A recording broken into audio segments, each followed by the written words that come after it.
Bonjour à tous, bienvenue dans une nouvelle vidéo sur ma chaîne principale. Aujourd'hui, je voulais parler de quelque chose qui me touche de très près et c'est de se comparer aux autres. Vous savez, je n'avais pas l'habitude de me comparer, mais récemment, je l'ai fait. J'ai été en spirale au cours des 6 derniers mois et pour être honnête, je pense que beaucoup de cela a à voir avec les médias que nous consommons, TikTok et le fait de voir comme toutes ces belles personnes. Cela impacte vraiment votre subconscient en ce moment. Lorsque vous faites défiler, vous vous comparez involontairement. Cependant, je suis assez sûre d'en être sortie maintenant. C'était une phase, une assez longue phase, une dans laquelle je n'ai jamais été auparavant. Mais une fois que j'ai réalisé ce qui se passait, j'ai pu en sortir avec un peu de reprogrammation. Donc je veux parler d'abord de la comparaison de soi de différentes manières. Nous nous comparons en termes d'apparence physique et de beauté, puis l'autre majeur serait comme la carrière de quelqu'un, leur vie. Abordons d'abord l'apparence, car je pense que c'est probablement le sujet pour lequel vous êtes principalement ici.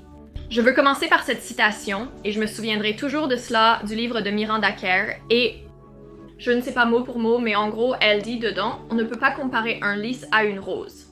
Ils sont tous les deux si différents, pourtant quand vous regardez, vous n'allez pas dire qu'un lys est plus joli qu'une rose. Ils ont tous les deux une beauté unique, des qualités uniques, n'est-ce pas? Et dans une vidéo que j'ai réalisée en 2020 sur comment ne pas se détester, j'ai dit une chose similaire. Vous arrive-t-il de voir une personne magnifique et de penser qu'elle est la plus belle que vous ayez jamais vue, puis quelques jours après, d'en voir une autre et de vous dire non, en fait c'est celle-ci la plus belle que vous ayez jamais vue? Pourtant, ces deux personnes peuvent ne pas se ressembler. Pas du tout, et c'est ainsi que vous savez qu'il n'y a pas réellement une norme universelle de beauté. La beauté se présente sous tant de formes différentes, et en revenant à la citation sur la fleur, vous pouvez être un lys, d'accord? Votre ami est une rose. Vous pouvez être comme « Oh mon Dieu, je veux tellement ressembler à une rose, pourtant vous êtes toujours aussi belle ». Pour moi, c'est en fait vraiment difficile d'entendre des citations comme celle-ci quand je suis dans une période basse parce que je suis comme « Oh, ça n'a pas d'importance, ça n'a vraiment pas d'importance ». Alors ce qui m'aide, c'est en fait de le penser du point de vue de quelqu'un d'autre. Par exemple, avez-vous déjà eu comme quelques coups de cœur et ils ont tous l'air si putain de différents? Peut-être que l'un n'est pas très attirant physiquement, mais il vous attire. Peut-être que les autres, ils ressemblent plus à la norme de beauté masculine, peut-être. Quand je pense aux hommes, je ne les classe jamais en termes d'attractivité physique parce que si je les aime et ils sont tous plus ou moins au même niveau. Et parfois, cette personnalité peut les mettre en haut du classement et cela les rend encore plus attirants.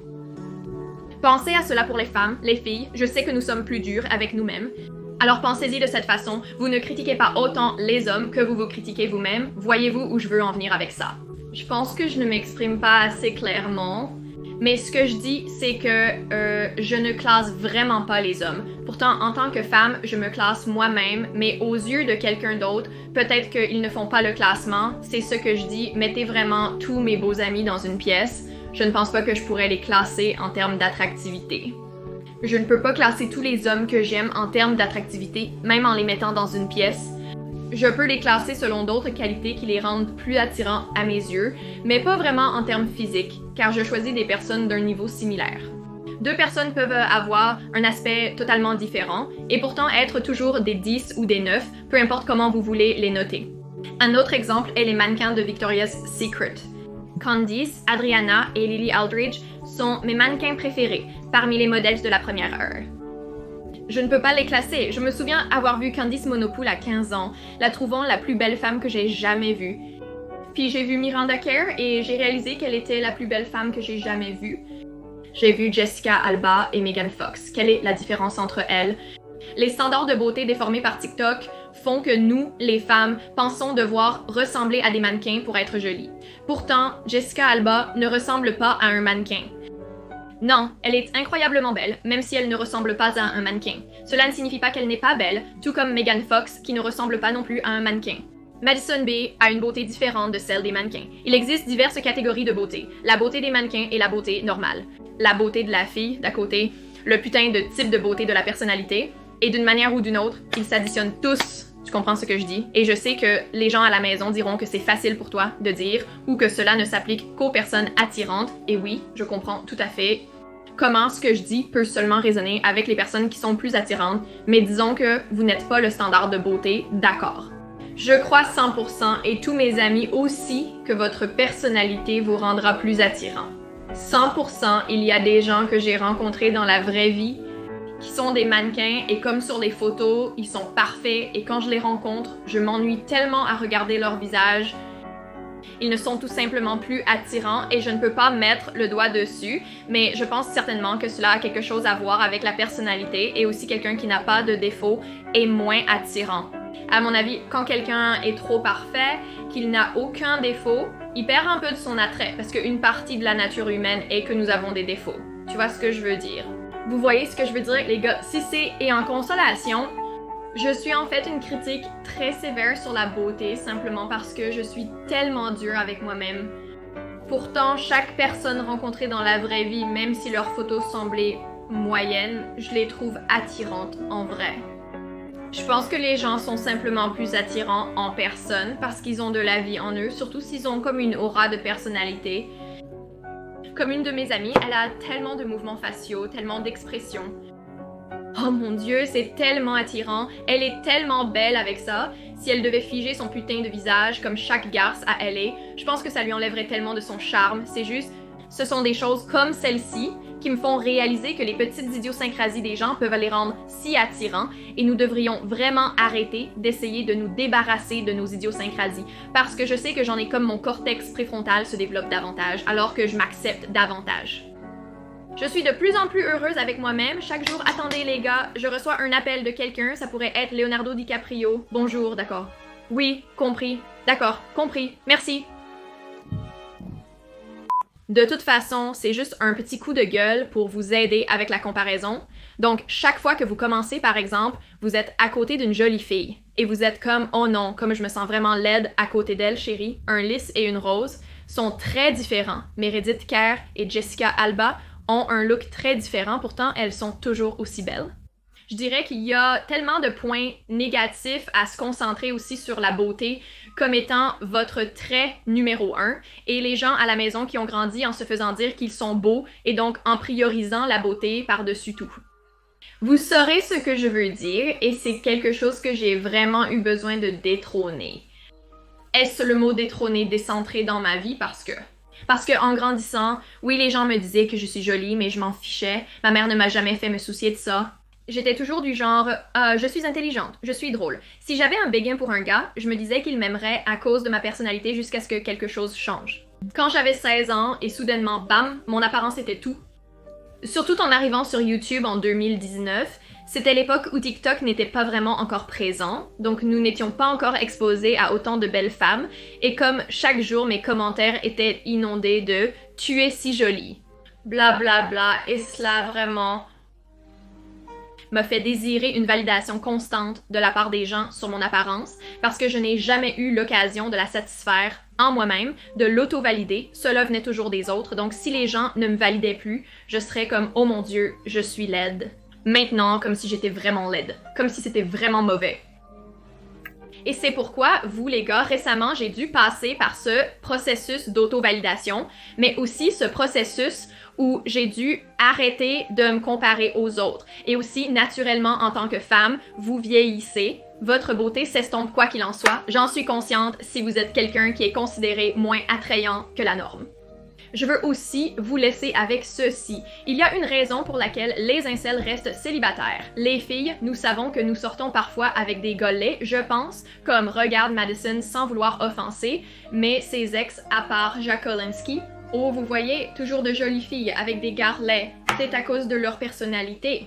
Si les incels arrêtaient de détester autant les femmes, ils auraient des petites amies, ils ne parviennent purement pas à avoir des petites amies à cause de leur personnalité et parce qu'ils détestent les femmes, pensez à cela, pensez à l'impact de votre personnalité sur votre apparence. Maintenant les gars, comparons-nous avec votre vie. Vous pouvez regarder mes autres vidéos pour cela, même ma précédente où j'ai parlé du timing divin. Faites confiance à la façon dont l'univers vous guide sur votre chemin unique. Ne vous comparez pas aux autres à l'école, même s'ils ont de meilleures notes, cela n'a pas d'importance. Comme qu'est-ce que tu es au lycée, tu es à l'université, tu vas être à des étapes très très différentes de ta vie plus tard. La vie n'est pas non plus une compétition, Nous faisons des choses complètement différentes quand les gens essaient de se comparer à moi. Par exemple, ils diront comme Simone, tu voyages tellement, je suis du même âge que toi, je ne sais pas comment tu ne voyages pas, tu ne peux pas te comparer à moi, c'est tellement différent. Nous avons des emplois complètement différents, gagnant des revenus complètement différents. Juste parce que nous avons le même âge, cela n'a aucune importance. Comme tu connais quelqu'un qui pourrait se comparer à moi, un autre YouTuber, une autre personne qui est peut-être un entrepreneur faisant un travail similaire au mien, peut-être que ces types de personnes peuvent se comparer. Mais rester à la maison en ayant une vie très différente de la mienne, un travail différent, non. Et je ne me sers de moi comme exemple que parce que c'est ce que nous faisons aux autres. Oh, cette personne vient de découvrir un remède pour autre chose. Et pendant ce temps, je suis à la maison à ne rien faire de ma vie. Chérie, as-tu même les compétences nécessaires pour faire la même découverte qu'eux? Non, alors pourquoi te comparerais-tu à eux? Peut-être que si tu étais aussi un chercheur, tu pourrais comparer, mais tu ne l'es pas, alors ne compare pas. Pourquoi perdrais-tu ton temps? Cela n'a aucun sens de te comparer et ta vie à quelqu'un qui a des qualifications totalement différentes des tiennes, des compétences totalement différentes, tout cela peut-être parce que tu es dans une tranche d'âge similaire. Cela ne signifie rien dans mes groupes d'amis, aucun de nous ne se compare jamais, il n'y a littéralement aucune jalousie et sinon, si je sens de la jalousie ou, tu sais, le mauvais œil de mes amis, je me distancie, je ne leur parle pas de certaines choses, c'est parce que nous savons tous que nous sommes sur des chemins différents. C'est pourquoi nous ne comparons pas. Et si l'un de nous réussit mieux, l'autre n'est pas genre « Oh là là, j'espère que tu échoueras pour me faire sentir mieux ». Nous ressentons dans notre âme que nous y arriverons aussi un jour. Cela a un peu à voir avec l'estime de soi aussi. Si tu ne crois pas que tu peux le faire, évidemment, tu vas essayer de tirer les autres vers le bas. Évidemment, tu te compareras à toi-même. Te comparer est une telle perte de temps. Et vraiment, pour moi-même, quand je suis énergétiquement faible, c'est là que je tombe dans une telle dépression. Je me compare, mon énergie est faible et je suis moins attirante. Je peux dire que la confiance a beaucoup à voir avec l'attractivité. Ne sous-estimez pas la personnalité, la confiance et votre énergie. Je poste une vidéo sur ma deuxième chaîne très bientôt sur comment devenir plus attirant énergétiquement parce que votre énergie est directement corrélée à votre apparence, d'accord? Et vous verrez dans la vidéo, donc j'espère que cette vidéo vous a aidé à réaliser à quel point la comparaison est stupide et a également mis en perspective à quel point votre beauté est si unique et comment la beauté est également subjective et qu'elle ne peut vraiment pas être comparée de toute façon les gars. J'espère que vous avez apprécié cette vidéo, je pars pour collecter des données, c'est ma dernière semaine au Paki. Passez une bonne journée, je t'aime, ich liebe dich. Au revoir.